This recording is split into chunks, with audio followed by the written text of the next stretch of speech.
strike in Bengal and I will jolt the entire nation. The mood has been set for the upcoming election in Bengal.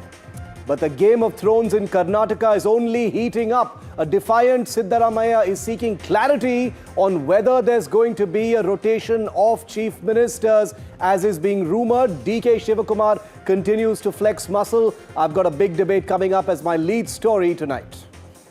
China harasses Arunachal woman and then provokes by saying we've never recognized Arunachal Pradesh. India responds, but not quite in the same measure. Is something bigger brewing between the two countries?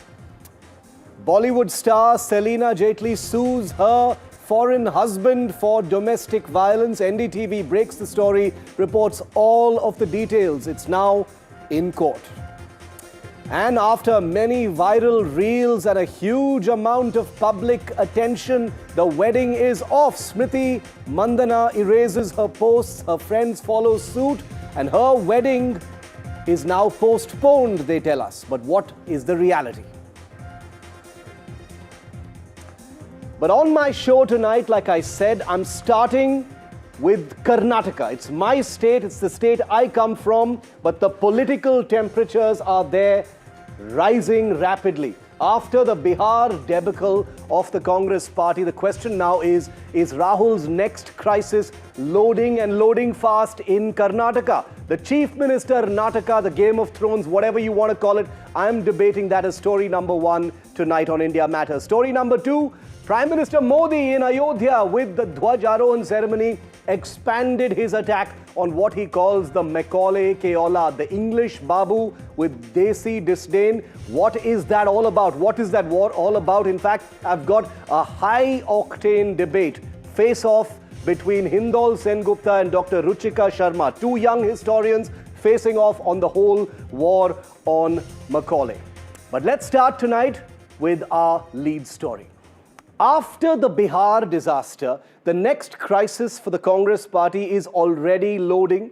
The Congress government in Karnataka has crossed the 2.5-year mark, and the muscle flexing between incumbent Chief Minister Siddaramaiah and his Deputy Chief Minister DK Shivakumar is now more brazen and public than ever. It's been brewing for years now, but it has never been this in your face.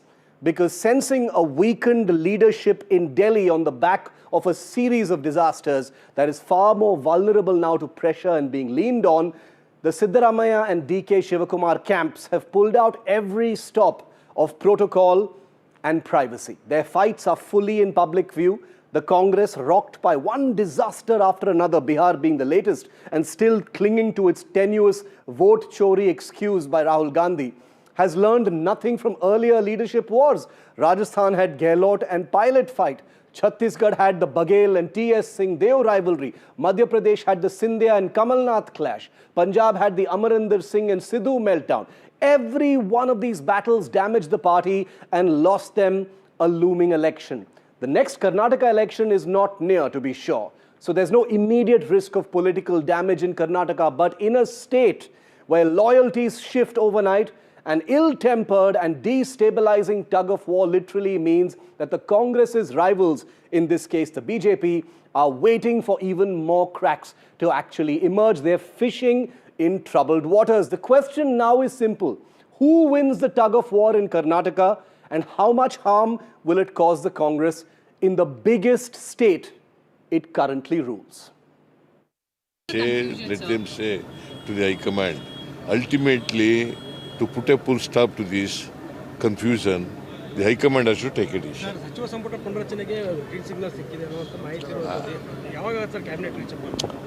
High Command ಅವರು ಕೊಟ್ಟಾಗಪ್ಪ. Sir, any plans of meeting Rahul Gandhi, sir? No. ಮಂತ್ರಿ ಯಾಕೆ ಓಡಾಡ್ತಾ ಇದ್ದಾರೆ? ಅಲ್ಲ, ಅದ್ರ ಜೊತೆದಾಗ ತಾವು ಕೂಡ CM ಆಗಬೇಕು ಅಂತ ನೋಡ್ತೀರಾ ಸರ್? ನನಗೆ ಗೊತ್ತಿಲ್ಲ. ಹೈಕಮಾಂಡ್ ಭೇಟಿ ಮಾಡುವಂತ ನಾನು ಅವ್ರು ಯಾರಿಗೂ ಫೋನು ಮಾಡಿಲ್ಲ, ನಾನು ಯಾರಿಗೂ ಕರೆದಿಲ್ಲ, ನಾನು ಮಾತಾಡಿಲ್ಲ. ನಾನು ಯಾಕೆ ಹೋದ್ರಿ ಅಂತಲೂ ನಾನು ಕೇಳಕ್ಕೆ ಹೋಗ್ತಾನೆ, ನನಗೆ ಅವಶ್ಯಕತೆ ಇಲ್ಲ. So after the Bihar disaster, this is front and center the Congress's next crisis because they have to resolve it. You heard both Siddaramaiah and DK Shivakumar. They're looking for clarity from the Well, who else but the Gandhis? Well, it's a war for Karnataka Chief Minister's chair that is basically on the table right now. There's no tiptoeing around it. There is no, using sweet, flowery petal words to describe it. It's a war for the Chief Minister's chair, as simple as that. Now, DK Shivakumar has revived pressure for the Chief Minister's post. He sent his MLAs to Delhi. Siddaramaiah, like you just heard, is digging in his heels. He says he will stay as Chief Minister for the full 5 years. A weakened Congress High Command is vulnerable, and the warriors in Bengaluru are looking to Delhi now to take a decision. But are they even in a position to take and enforce a real decision? Because this is open muscle flexing of the kind by both sides that has never been seen before, despite this being a long-running feud. The latest Congress leadership confusion. Let me show you who the key decision makers are. The Congress is in a mess. The leadership is in a mess with disaster after disaster, but they are still the group that calls the shots. Number one, and there's no mistake about this, the numero uno in the Congress party is Sonia Gandhi. She's semi-retired, leaves decision-making to Rahul Gandhi and Mallikarjun Kharge, the Congress president. She prefers continuity with Siddaramaiah, is what we are given to believe by our sources. She knows that factionalism has corroded the party, so she is very cautious about any change.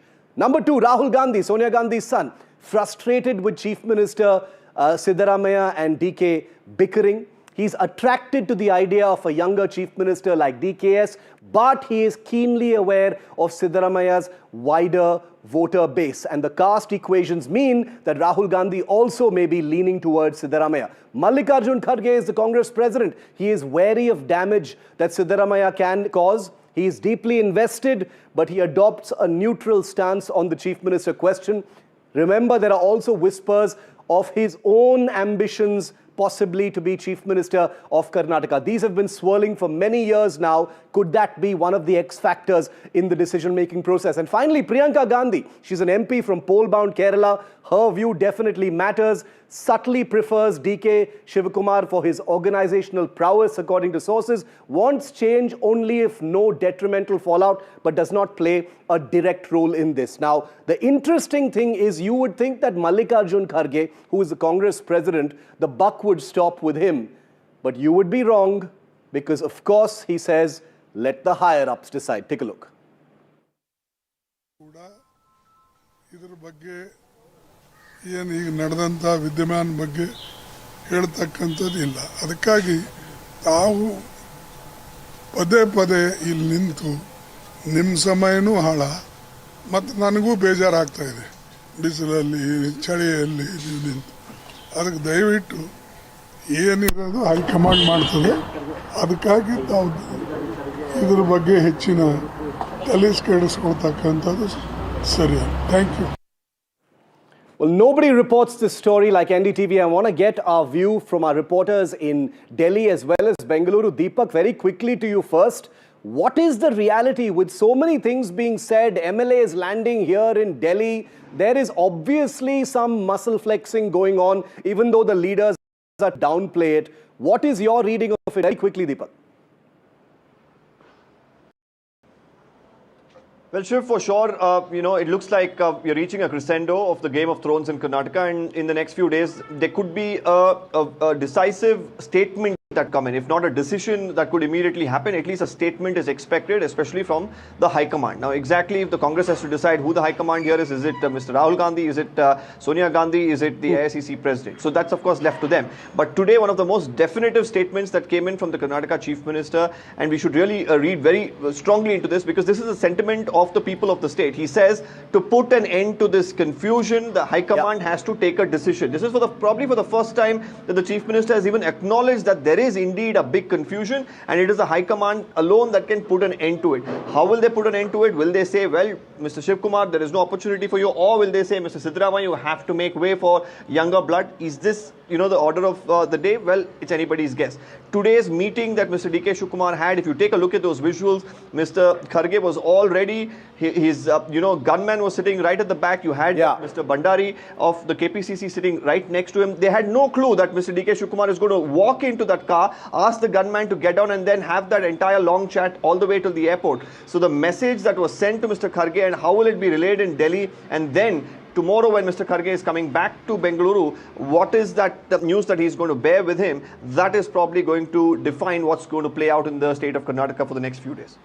Editor Politics Vasudha, who's been on the inside track of this developing story, is also with us. Vasudha, is the High Command, quote unquote, in a position to end this confusion? I don't envy them at all at this point. Well, what I understand from my Congress sources, Shiv, is that the Congress High Command has neither the energy nor the time to look at this issue because, like you rightly pointed out, Bihar defeat has just happened. The parliament session is going to begin next week. So clearly, all the focus is on ensuring a picture and optics of, the right optics for the parliament session. What I understand is that Mallikarjun Kharge has not just spoken to Siddaramaiah, but also to DK Shivakumar. Siddaramaiah apparently has told him that if High Command wants me to step down, I'll do that, but I want somebody of my choice. DK Shivakumar is very intent this time. He's getting impatient. That's why the MLAs have also come to Delhi. So clearly a lot of twists in this story with moving parts. But when I spoke to MLAs, Shiv, there's a difference from last time because last time the ones that swore their loyalty completely to Siddaramaiah are now ready to hedge their bets a little bit on Shivakumar because they also want,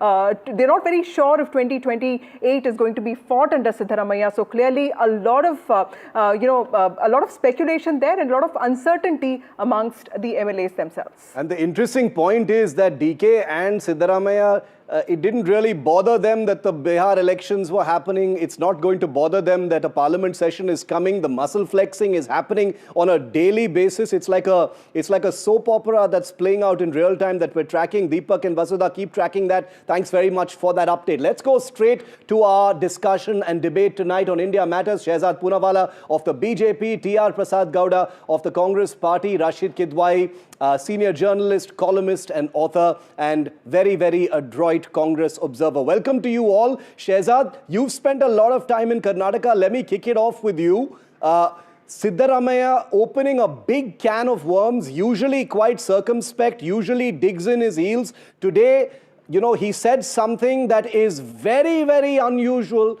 and confirms that all is not well as the Congress is trying to portray. He says the High Command must end the confusion. The word confusion is a big admission.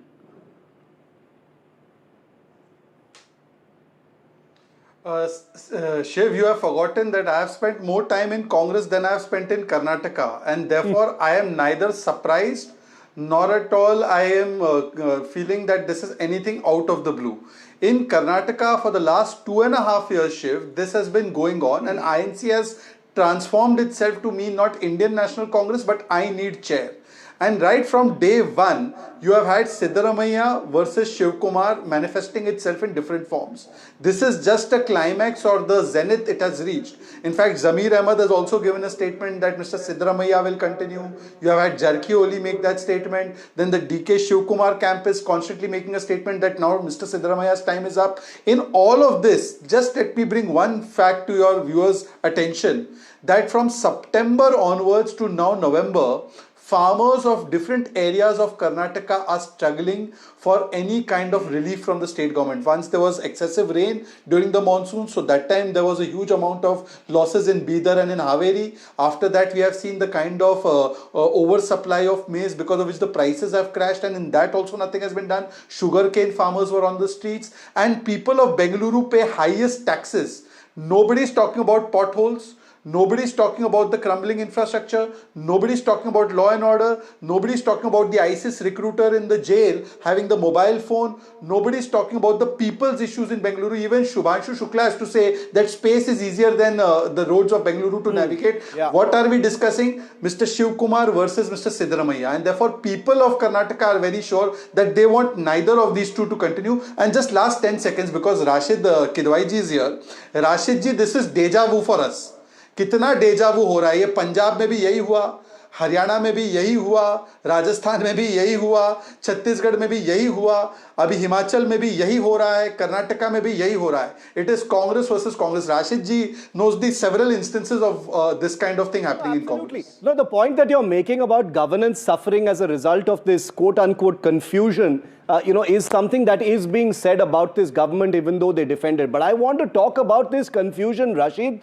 The Congress so far, since it came to power in 2023 and even before that, has managed to kick this entire feud down the road. Successfully so. They've managed to postpone a decision on it.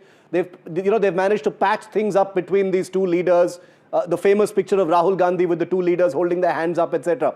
Are they going to be able to do the same now? Or do you think it has reached some kind of a climax as Shehzad is suggesting? Well, I think Shehzad is correct and spot on many points, but I think the Congress leadership at this point of time is trying to bide some time. They are telling both Mr. Kharge, telling both factions that just give us time. This is a difficult time. The time to make sort of sacrifices in terms of personal prestige, etc., and allow time till conclusion of Kerala elections. Perhaps at that time, Mr. D.K. Shivkumar would have a next 2 years before 2028 elections to run that government. Whether Shivkumar accepts this solution or not, we do not know. And as far as Siddaramaiah is concerned, he's sitting very pretty because he knows that his time is in a way in terms of dates and timing is over. Remember, this kind of peace accord between the two, between D.K. Shivkumar and Siddaramaiah, was brokered by none other than Sonia Gandhi. If she had promised that after 2.5 years there is going to change of chief minister there, then she has to do it, or her son has to do it, or Kharge has to do it. Now they are just they're saying we are weak, we are vulnerable, give us some time. That's the long and short of it. But on a larger point, Shiv, actually, this Congress model of not projecting a chief minister or not having one face, we have seen what happened between Ashok Gehlot and Sachin Pilot. We know what happened between T.S. Singhdev and Bhupesh Baghel. So this model is not working, and I think here, you can't blame BJP, you can't bring Narendra Modi, you can't bring Amit Shah. If there is any political instability in Karnataka, it is Gandhi's, and Mr. Kharge will be solely responsible. Correct. I agree with that. The BJP is barely saying anything about this. There is a little bit of surround sound, but the loudest voices, Mr. Gowda, are between your two leaders, Chief Minister and D.K. Shivkumar. It is playing out in the open. Your Chief Minister has literally admitted today that there is confusion over the future of leadership. That is a very bad signal to send to the people of Karnataka, sir, that there is confusion over whether he will continue as Chief Minister or not. Mr. Shivarur, as a matter of fact, there is no confusion between Chief Minister and Deputy Chief Minister. They are all going together, Chief Minister and Deputy Chief Minister going together. And what Chief Minister is making the statement, Chief Minister Siddaramaiah ji and Deputy Chief Minister Shivkumar ji are both voice are same. What they are telling, whatever the High Command take the decision, we will abide by that. No, but Mr. Gowda, the Chief Minister is saying the confusion needs to be cleared by the High Command. Those are very, very specific words, sir. It needs to be cleared by the High Command, which means there is a problem for him. No. See, media every day after Chief Minister, media is every day is after Deputy Chief Minister, Shivkumar ji. They are asking. So that is why Siddaramaiah ji told. Politicians, sir, there are 10 MLAs. 10 MLAs sitting in Delhi when they have work in Karnataka. They are sitting in Delhi, sir. Are you telling me that this has nothing to do with what is going on? 10 MLAs who have nothing better to do than come to Delhi. Our MLAs are in Delhi, yes, of course. They wanted to become, there is a reshuffle.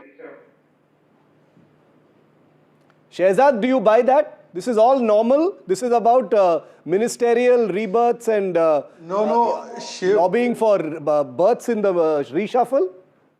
Don't read too much into the Congress. That is why. This is also one kind of a shameful situation that for the berth in the cabinet, they are not going to Mr. Siddaramaiah, they are coming to Janpat. So Janpat will decide Siddaramaiah's cabinet. So what is Mr. Gowda trying to tell? But you know, Shiv, let us give a Nobel Prize of Innocence to Mr. Gowda. Nobel Prize of Innocence. Sir, let me My complete. statements Sir, I have are not interrupted. Sir, I have not interrupted you. Sir, I have not interrupted you.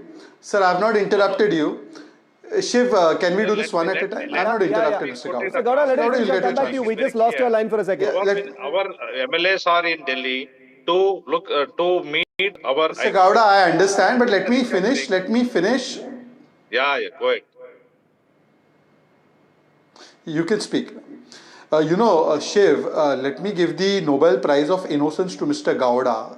You know, every day, including people like Mr. Parmeshwar and Mr. Jarkioli have also issued the statements as to who will continue and who should not continue. Apart from that, the confusion is so much that when Mr. Khadge is told, Mr. Khadge take a decision. Now Mr. Siddaramaiah said High Command will decide. So Khadge ji was told, Mr. Khadge, you are High Command, take a decision. So Mr. Khadge said, I am not High Command. High Command is somebody else. The High Command will take a decision. Even the party president is confused. And second point, just one statement, it has come just 1 hour ago.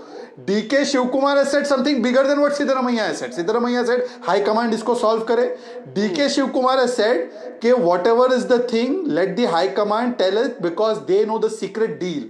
Now I want Mr. Gowda, what is the secret deal that has been done? Shiv Kumar has come out and said that there was a secret deal about CM-ship. So what is the secret deal? Please tell the people of Karnataka. What is the secret, Mr. Gowda, what is the secret deal? Rashid also mentioned it just now that promise was made directly by Sonia Gandhi herself.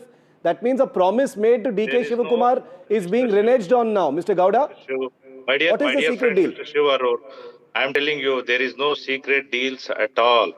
And it is all, there is in Congress. Shiv Kumar has said it. We are all go by High Command's words, and we will abide by that. And I will I'm clarifying your words. There is no secret deals at all. There is no secret deals at all. Then you're saying that DK Shivakumar is lying, sir. You're calling DK Shivakumar a liar then. No. He is my leader. DK Shivkumar is my leader. How can I call him as a liar? It is a very high time. See, and it is up to the High Command to take a decision whom to continue. Whether if DK Shivkumar will be, if they continue make as Chief Minister of Karnataka, I am the most happiest person. But we cannot take decision. High Command has to take decision. What is, see, Rashid. Has to take decision. If they have given the word to DK Shivkumar, let them do. We urge High Command to do DK Shivkumar as Chief Minister of Karnataka. No, but Shehzad, what are you suggesting is this secret deal? See, whether the fact that the High Command is going to decide is not a secret. That is anyway going to be the case. It will have to be the High Command which decides. It's obviously not going to be Siddaramaiah who says, come, please take my chair. What are you saying is this secret deal? Second Nobel Prize of Innocence goes to you, Shivarur. When Mr. Shiv Kumar is saying it is a secret deal, it means that there is some consideration and monetary promise that has been extracted from Shiv Kumar. That's a big allegation. And he has been told, let Siddaramaiah do for 2.5 years. I am telling you, now I want to know from Mr. Gowda what was asked by the High Command of Mr. Shiv Kumar and what is now Shiv Kumar trying to blackmail the High Command by saying in public that there is a secret deal. That means he has the file and he will open the file. So you tell us now only. No, this is a very grave allegation that the BJP spokesperson is leveling at you, Mr. Gowda. He says there is some consideration, monetary or file or blackmail. And that is what the secret deal is. No blackmail, no lying, nothing. My dear friend, please listen to me. If there would be a chance of after 2.5 years, DK Shivkumar would be the next Chief Minister. That's what he wanted to convey. That's all. If High Command has given him the word, let High Command retain their words. That's all we want. Rashid, if as you're suggesting, if they retain it in Chhattisgarh. One second. Rashid, if the High Command has verbally or otherwise told DK that 2.5 years ke baad you will be the Chief Minister, how are they justifying going against their word? I can imagine them saying, now is a bad time for us. Sir, Bure Din has been there for a long time. how are they justifying it further now? I think, Shiv, we need to look at the political situation with slightly more with degree of sincerity and the kind of lack of options that the Congress party has at this point of time. See, what happened in May 2023 was sometime when Rahul Gandhi and the Congress had little optimism about Lok Sabha election. There were several things. So informal promise was perhaps made. Now, since then, Mr. Rahul Gandhi himself has spoken about caste-based reservation. He has talked about jiski jitni sankhya, utni uski bhagidari. Now you have a situation that Revant Reddy is a upper caste chief minister, so is Sukhwinder Singh Sukhu in Himachal. In Karnataka, you replace a backward class chief minister and bring upper caste person, that being DK Shivkumar. So it will be a very difficult thing to execute. And then more importantly, perhaps Mr. Gowda may not like to comment on it, but there are three or four more contenders. So if there is an opening, if Mr. Siddaramaiah is asked to leave, then it is not just that it is between DK Shivkumar and Siddaramaiah. So there are other players and very interesting players. So they also want to be counted, and there are of course caste and regional aspirations are there. So it's very complicated. What does Congress do? One small corollary question to that before I ask Mr. Gowda to comment on that.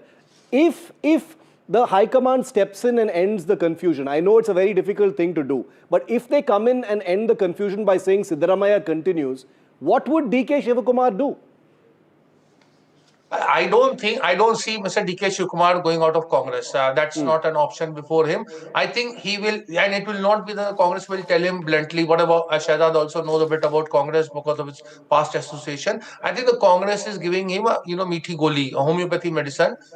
Wait for it. You are young. You have time. As I said, May 26 is one promise that is being informally given to him. It is for him to take it or not. Because remember, Shiv, it is not that necessary that Siddaramaiah goes and DK Shivkumar comes in. What if someone else becomes? So both Siddaramaiah and DK, they are together on this, that there is no scope for a third person. That's why I say it's complicated. Interesting. Okay, Shahzad, before I come to you to respond, I saw you smiling. I know you want to add to the whole what happens to DK if the confusion ends. But just look at this. I want to play out a list of the feuds that have dogged the Congress and made them lose elections in the recent past. Just take a look at this list. It's a long list. I actually, had so many different people on this list. And some of you have been mentioning this as well. In Rajasthan, most famously, Ashok Gehlot versus Sachin Pilot.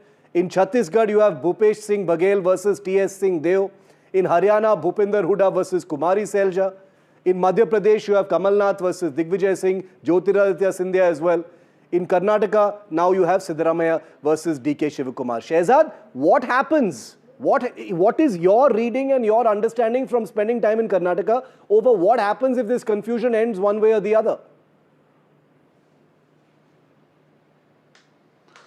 Look, first of all, my only concern is the administrative failure and complete lack of attention being paid to the issues of the people of Karnataka in the fight of this chair. They are prioritizing power, not people, and therefore every second day, some or the other big thing happens in Karnataka, particularly in Bengaluru. People are suffering, and that is my primary concern. This government has been elected for 5 years. The BJP is very clear. This government should continue for its 5-year tenure. But having said that, Shiv, let me weigh in on why this is happening, because I've spent some time in Congress. What happens is that the central high command of the Congress is very weak, but it is very greedy also. And because it is both weak and greedy, what it does is it tells one person you will be the CM, then it props up another person in its own interest and says now you trouble that CM, and both of those people who are troubled will come to the high command, so their power comes, and with the power comes the benefit. So therefore they tell Mr. Gehlot aap jao CM bano, then they tell to Mr. Gehlot now you go trouble him. Then they tell Mr. Baghel you go become CM, then they tell Mr. Deo you go trouble him. Then they tell Siddaramaiah you go become CM, then they'll tell Shivkumar you go trouble him. So this is all being engineered and orchestrated by Gandhi family so that it can retain its little bit of power and it gets a kharcha pani that it wants from that state. And that power is being given by the feuding parties to the High Command. It's not even like they're saying that they will take this decision themselves, including something as minor as a cabinet reshuffle in Karnataka. The MLAs are apparently going to Delhi. But Mr. Gowda, I have taken the list of all the leadership battles before state elections in the recent past. In each and every one of those instances, the Congress has had an embarrassing election defeat. The Karnataka next election is nowhere near. They are many years away. But this leadership tussle is damaging to the party, sir. You have to admit that. All is not well. No, this will going to end very soon, and there is no tussle or anything. And we are doing we are delivering the best thing in Karnataka. Yeah, we are successful in delivering guarantee schemes. And as our BJP counterpart said, we have delivered good thing to the infrastructure facilities of Bangalore, and in even the main peoples of the IT industry, they are all now started pricing, and we have cleared all potholes, everything. Roads are very clear now. Blackbug Kiran praise. Mujumdar herself prized DK Shivakumar, and he is very hardworking and cleared all those things, infrastructure facilities, and he has started, and we are delivering. And maybe, of course, as a matter of fact, he may be having he has fought for the party, and he brought 136 MLAs to the power, in his as the president of KPCC. Of course, he wanted to become chief minister. Everybody wants. Okay, I have just 30 seconds left. Shehzad, final word. 30 seconds. In the words of Gen Z, there is no Sululu for those who are in such Delulu, and Rahul Gandhi is in Honolulu. Where is Rahul Gandhi, by the way? He did not attend the oath ceremony of the Chief Justice, who is from Haryana, great pride for Haryana. And Mr. Khadge also didn't attend. Where is Rahul Gandhi, by the way? No, this is actually an important point to end with, because at the end of the day, Mallikarjun Kharge says High Command will decide. Sonia Gandhi is semi-retired. She outsources decisions to Kharge. Kharge says it's the High Command. In this case, it means Rahul Gandhi. Priyanka is nowhere in the decision-making matrix. Rahul Gandhi has gone completely silent except for one tweet and one meeting after the Bihar disaster. So where is Rahul Gandhi as far as these two leaders is concerned? Is he going to be able to sort out this crisis, or is he going to be able to outsource it and push it down the road once again? That's a question we will continue to track here on NDTV. T.R. Prasad Gowda and Shehzad Poonawalla, thank you very much for being with me here on debate number 1 on India Matters. Meanwhile, Prime Minister Narendra Modi today expanded his full frontal war on what he calls Macaulay's children, Macaulay Putra. For those unfamiliar with this term, Thomas Babington Macaulay was a 19th century British administrator who wanted to create, in his own words, a class of persons Indian in blood and color, but English in tastes, in opinions, in morals, and in intellect. Now, Modi's point is simple. This elite class still exists, and it still shapes India's cultural and political conversation. But here is where the debate gets really interesting. Yes, Macaulay was racist and carried the full weight of colonial condescension.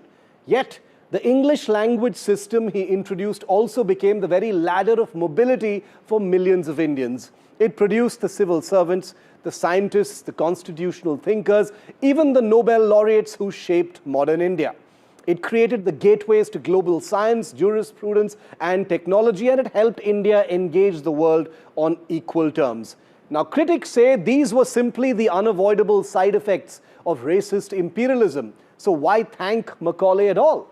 The RSS has long argued that Macaulay created a colonial mindset that still plagues sections of India. But Dalit thinkers like Chandrabhan Prasad have for years celebrated Macaulay, calling him Mahatma Macaulay for breaking the caste seal hierarchies of traditional India. For them, English education was liberation, not colonization, and that the end is more important than the means. History also cuts both ways, let's make no mistake. The British were undoubtedly racist, exploitative, violent, and imperialist. But the same Raj also enabled the rediscovery of India's ancient past. Many argue that India didn't need Britain's help to rediscover its rich heritage. Others say the British catalyzed what would perhaps have never otherwise happened. Without that rediscovery, India may not have known the depth of its own antiquity. And yet the point Modi made resonates, doesn't it? The English-educated elite that inherited the system did become gatekeepers. Many of them openly patronized colonial ideas of inferiority and dismissed native knowledge as superstition. That class still survives in media, academia and politics, and they are the Macaulay Putra that Modi is targeting today. Tonight we take on this debate head-on. One, who exactly are these Macaulay Putra today and what power do they still hold? And two, has Modi triggered a long overdue reckoning with a colonial mindset? Or is he attacking a system that actually helped India rise?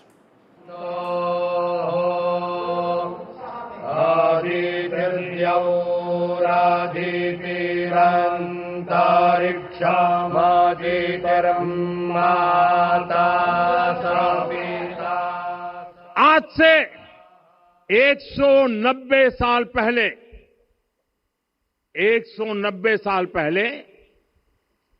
साल 1835 में 1835 में Macaulay नाम के एक अंग्रेज ने भारत को अपनी जड़ों से उखाड़ने के बीज बोए थे.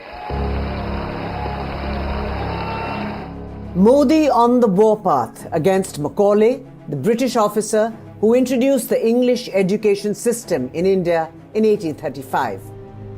From the magnificent Ram Mandir, Prime Minister Modi gave a call to get India rid of what he called slave mentality.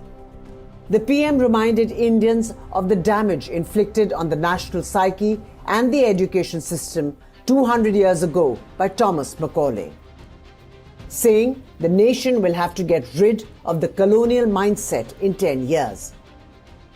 अगर हम ठान ले अगले 10 साल में मानसिक गुलामी से पूरी तरह मुक्ति पा लेंगे.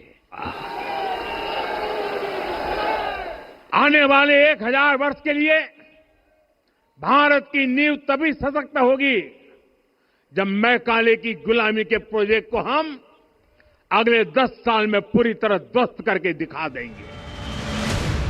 He went on to say that even after attaining freedom in 1947, some in India could not free themselves of the colonial mindset and kept on looking at everything Indian with disdain. सबसे बड़ा दुर्भाग्य यह है कि Macaulay ने जो कुछ सोचा था उसका प्रभाव कहीं व्यापक हुआ.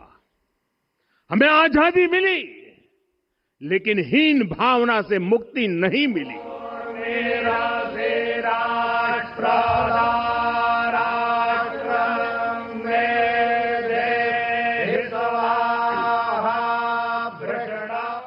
The Prime Minister lamented that the slavery mindset forced us to believe that we got all good things from the West, including our constitution and democracy, whereas India was the mother of democracy.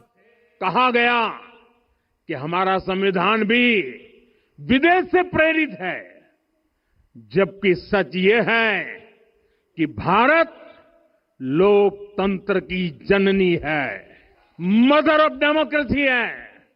लोकतंत्र हमारे DNA में है. The opinions are divided on Macaulay's impact on the Indian psyche. While it is a fact that the Western education system sidelined the traditional Indian knowledge system, it's also true that English became India's bridge to the world and a medium of upward economic and global mobility for Indians. An NDTV Bureau report. Now, two young historians from opposite ends of the thought spectrum join me live on Modi's war on the Macaulay Putra, Dr. Ruchika Sharma and Professor Hindol Sengupta. Welcome to you both. Thank you very much for your time. Dr. Sharma, I'll start it off with you.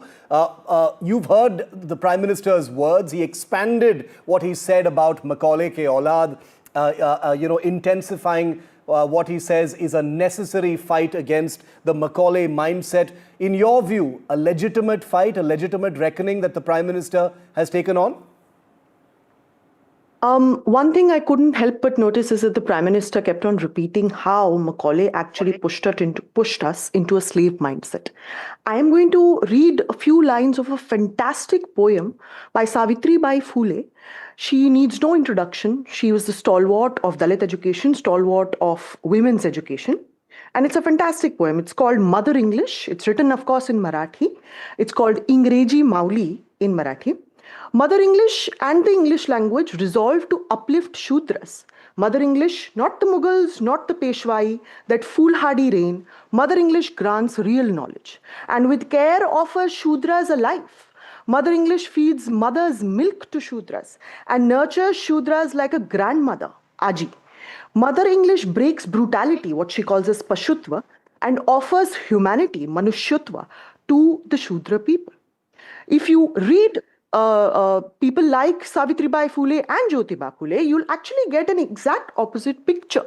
What they are arguing is that the English language and the English education actually helped uplift women as well as the Shudras. Jyotiba Phule received his education in an English missionary school. He read Thomas Penn's Rights of Man, and that revolutionized him. He went on to question that if all castes can actually participate in the army, why can't all castes receive education? In fact, this is the first time education is firstly democratized in India. It had for years and years and for ages and ages kept away from the caste marginalized and from the women. How does it happen? It happened because of English education. I have other examples to quote. Pandita Ramabai. Okay. She writes High Caste Hindu Woman in the 20th century. It's a book in English and it attacks very vehemently from an upper caste woman's perspective the ideals of sati, the ideals of child marriage. She talks about how her own mother was 9 years of age when she was married to Ramabai's father, who was 44 years of age.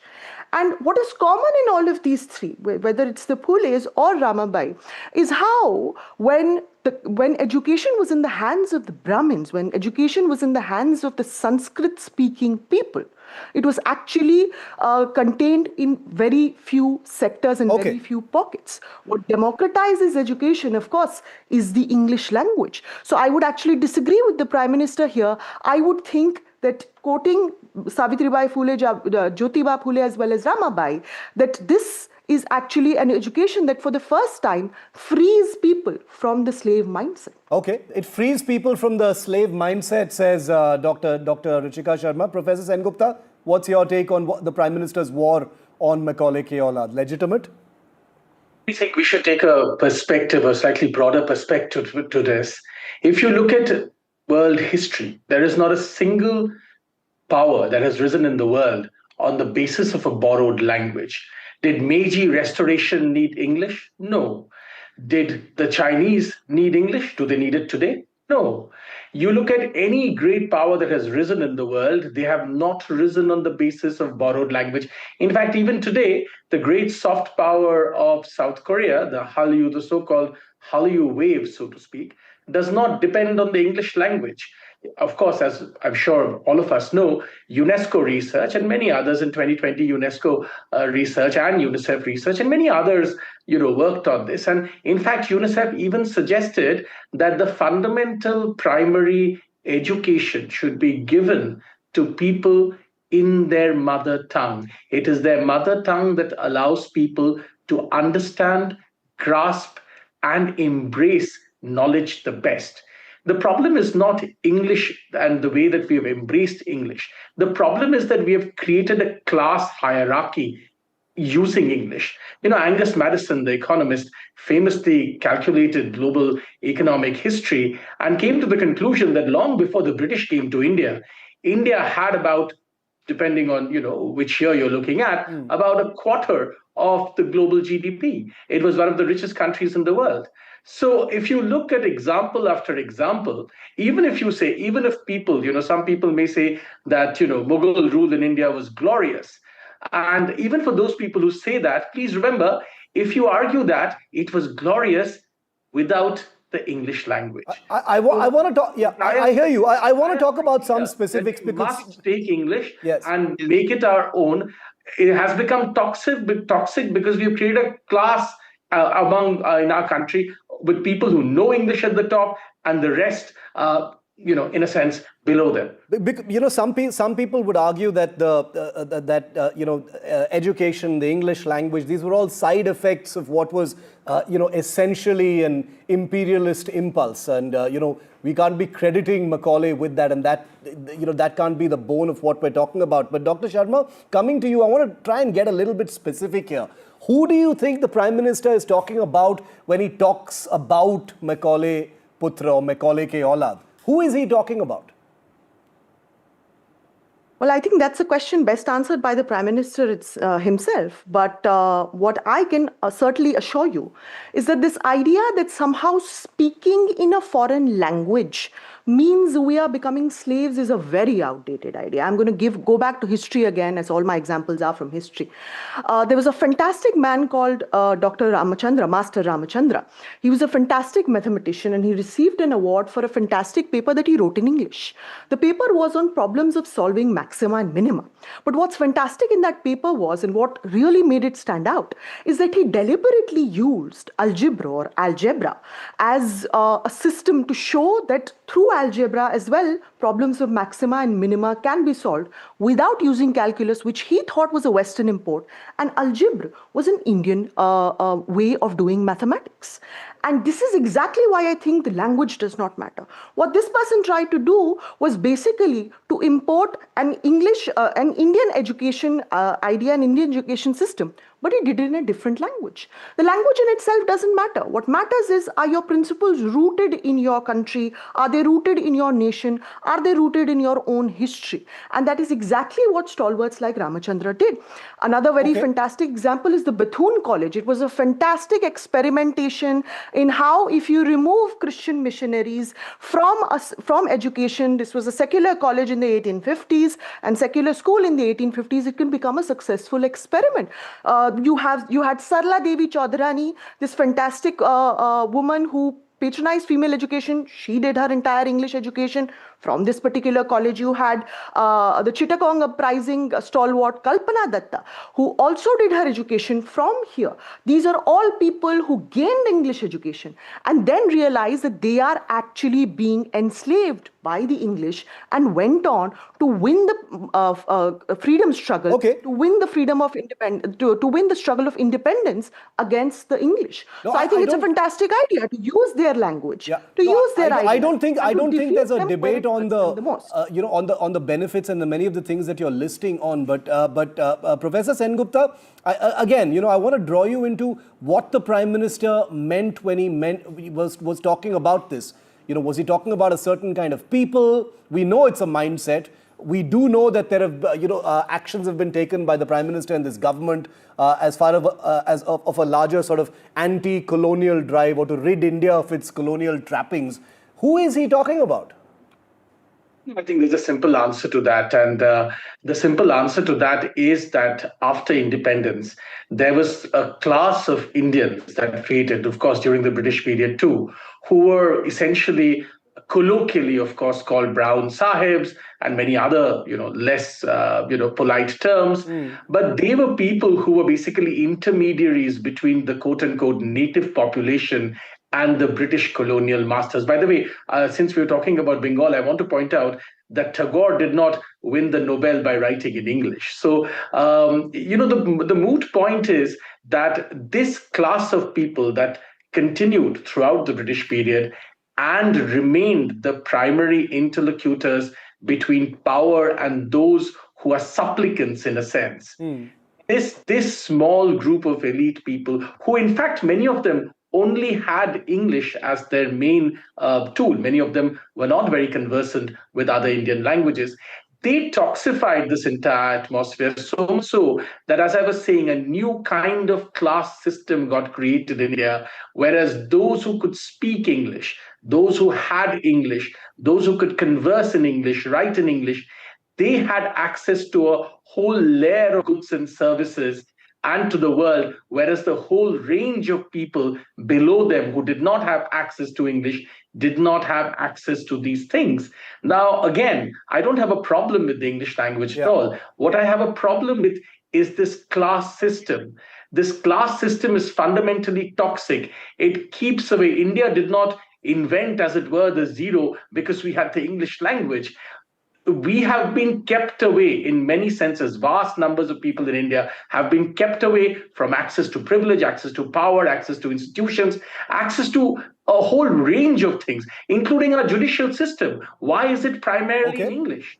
Why? Why is it primarily in English? Why are we still following the colonial norms of the judicial system left behind by the British? It makes no sense. Can you see the vast numbers of people in this country who are kept away from any understanding or access to institutions because of this? So this has become toxic in our country. Okay, I've got 2 minutes left, so I'm going to give 60 seconds to the both of you. Dr. Sharma, to you first. A toxic class system, that's based on a mindset, a Brown Sahib mindset that still exists, and it's a legitimate, war to actually declare, says, I'm only paraphrasing, of course, what Professor Sengupta says. Final word from you, and then I'll end with Hindol. I actually think that the English education and the English language, by granting education to women as well as the caste marginalized, actually oppose the toxic system. And history has been, witness to that. So I don't know what he means by creating a toxic group of people and this class system, because this is the first time that the women actually got education. So is he saying that women who could speak English, who could write in English, who actually got education for the first time in English, were the toxic group of people? The Dalits who got education for the first time again in English were the toxic group of people.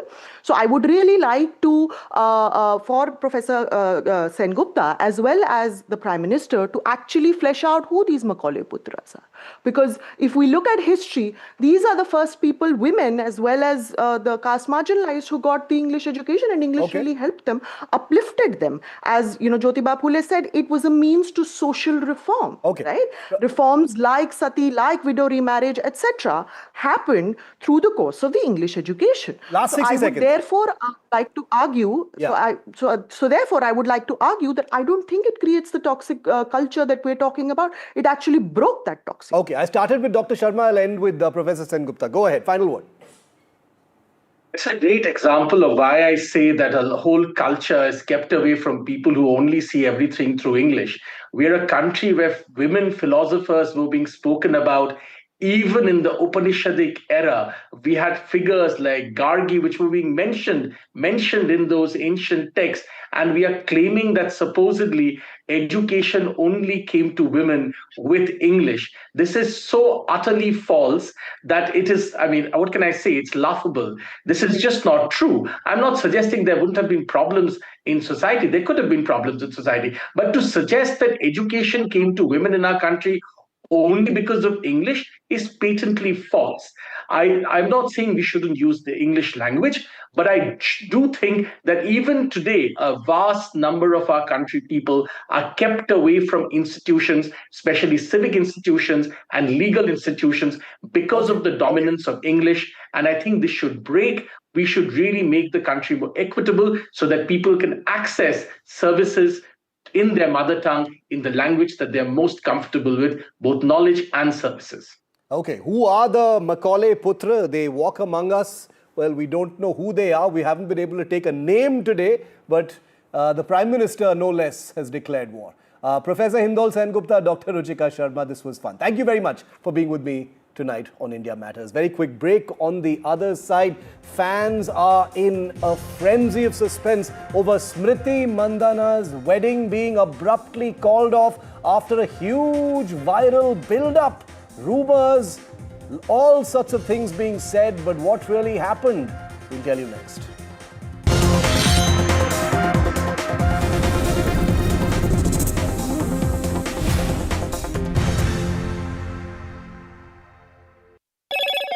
Hello, Moto. Motorola, India's leading AI smartphone brand. Motorola Edge 60 Pro. Grab Motorola Edge 60 Pro today.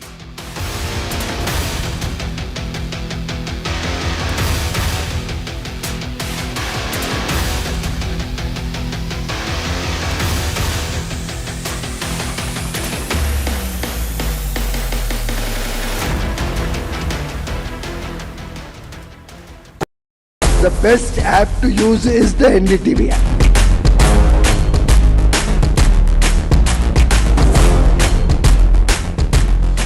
दुनिया भर में जब भी भारतीय media की चर्चा होती है तो एनडीटीवी सबसे पहले जिक्र में आता है। मैं आपका बात से सहमत हूं, उल्टे हम भी जब विदेश जाते हैं, the best app to use is the NDTV app.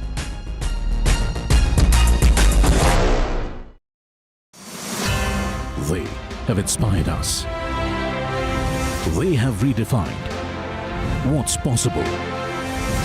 They have shown how ideas spark inspiration and create impact.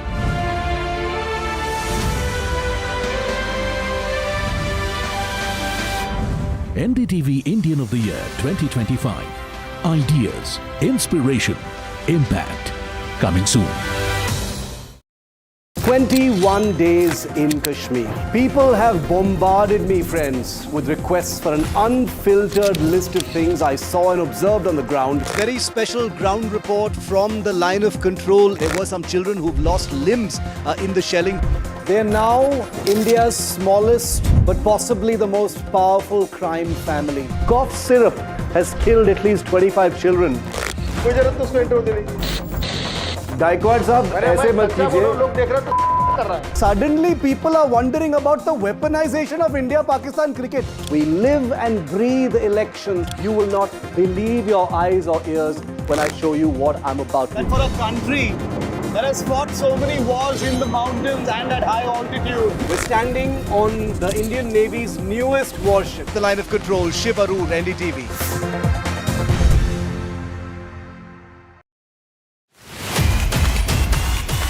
जब आ रहे थे नतीजे और बीजेपी जेडीयू 200 के पार जा रहे थे, आपका दिल एकदम डूब रहा था? जब से रिजल्ट आए हैं मैं प्रॉपर्ली सो नहीं पाया हूँ। जब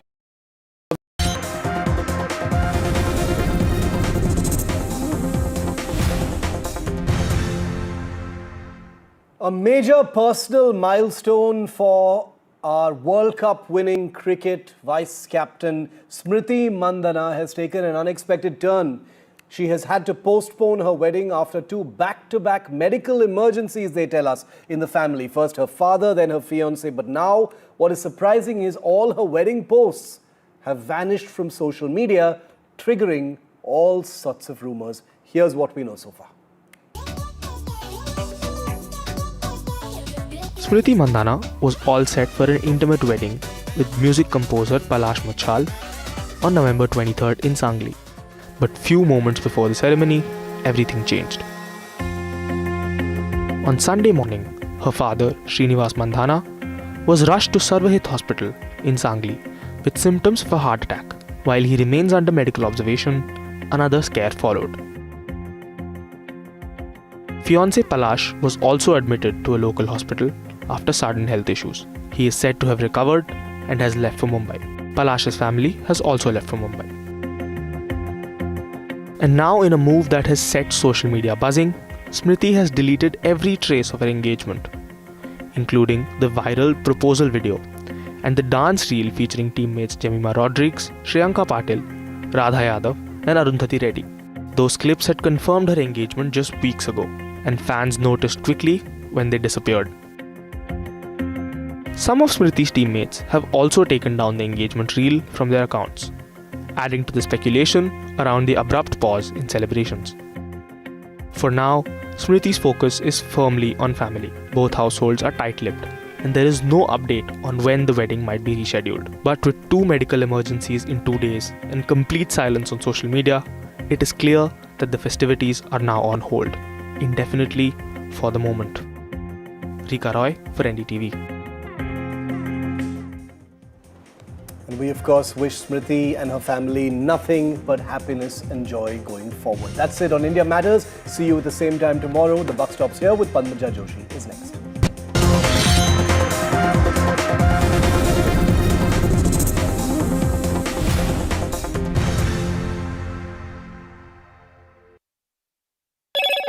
Hello, Moto. Motorola, India's leading AI smartphone brand. Motorola Edge 60 Pro. Grab Motorola Edge 60 Pro today.